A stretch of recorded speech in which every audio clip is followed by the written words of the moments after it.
Ano po ba, Doc Jade, yung mga practical tips na pwedeng baunin ng ating mga parents at sa ating mga taga-kabarangay in general mula sa talk po na ito? Kagaya ng karamihan ng mga infectious diseases, hygiene talaga ang isa sa pinaka-importante para ma-prevent ang HFMD. So, hygiene practices, araw-araw na pagliligo, at isa sa pinaka-importante ay yung tamang paghuhugas ng kamay.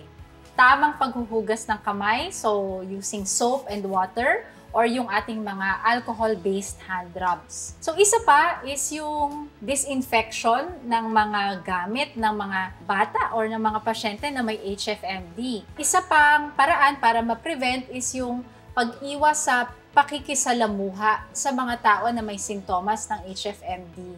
So one practical tip, lalo na sa mga magulang ng mga bata na mukhang may ganitong infection, kung sinususpetsa po ninyo na may ganitong infection ng inyong anak, ipagbigay alam kaagad sa number 1, doktor, at number 2, siguro lalo na kung pumapasok na po sa school yung mga anak ninyo, ipagbigay alam sa kanilang mga guro o paaralan because HFMD commonly causes outbreaks in schools and daycare centers.